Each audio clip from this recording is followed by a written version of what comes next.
Hi అండి, నమస్తే. ఎలా ఉన్నారు ఫ్రెండ్స్? బాగున్నారా అందరికీ గుడ్ మార్నింగ్ ఫ్రెండ్స్. నా ఛానల్ని సబ్స్క్రైబర్ చేసుకోండి, లైక్ ఇవ్వండి ఫ్రెండ్స్. ఓకేనా? ఈరోజు అయితే ఉన్న మా ఇంట్లో రాగి దోశ అండి. రాగి దోశ వచ్చేసి టేస్ట్ అయితే చాలా చాలా బాగుంది. పిల్లలు అయితే తినేసి స్కూల్కి అయితే వెళ్ళారనమాట. పిండి అనేది మనం దోశ పిండి కలుపుకుంటాం కదండి, అంతకన్నా కొంచెం లూజు కలుపుకోవాలి. ఈ పిండి అయితే కూడా ఈ గ్లాస్తో అయితే కూడా ఒక గ్లాసు రైస్ వేసాను.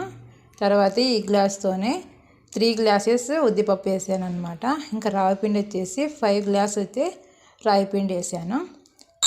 మనం బియ్యం వచ్చేసి పొద్దున్నే నానబెట్టుకోవాలండి. బియ్యము ఉద్దిపప్పు 2 కలిపి నానబెట్టుకోవాలి. నైట్ వచ్చేసి మిక్సీకి వేసుకోవాలి. ఆ మిక్సీకి వేసుకునే దోశ పిండిలోనే రాత్రే మనం రాయి పిండి కలిపేసుకొని కొంచెం సాల్ట్ కానీ రాళ్ళుప్పు కానీ వేసేసి కలిపేసుకొని పెట్టుకోవాలండి. తర్వాత పొద్దునకాల ఇలా అయితే కూడా బాగా దోశ పిండి కన్నా బాగా ఇలా అయితే కూడా ఉబ్బిపోతుంది అనమాట. దోశ పిండి పులుపు వస్తుంది కదండి, కొంచెం ఉబ్బిందంటే ఇదైతే కూడా పులుపు రాదు, ఏమి రాదు. టేస్ట్ అయితే చాలా బాగుంటాయి. దోశ పిండి కన్నా కొంచెం లూజ్ అయితే కలుపుకోండి. ఈ దోశ అనేది పతలాగా ఉండాలి అన్నమాట. చూడండి, చాలా పతలాగా ఉండాలి. 2 వైపులా కాల్చాలి దోశనైతే కూడా. పెనము ఎక్కువ వేడి ఉండకూడదు. మనం పెసరట్టు వేసుకుంటాం చూడండి, సేమ్ అలాగే అన్నమాట. మీడియంలో పెట్టుకోవాలి మంట అయితే కూడా.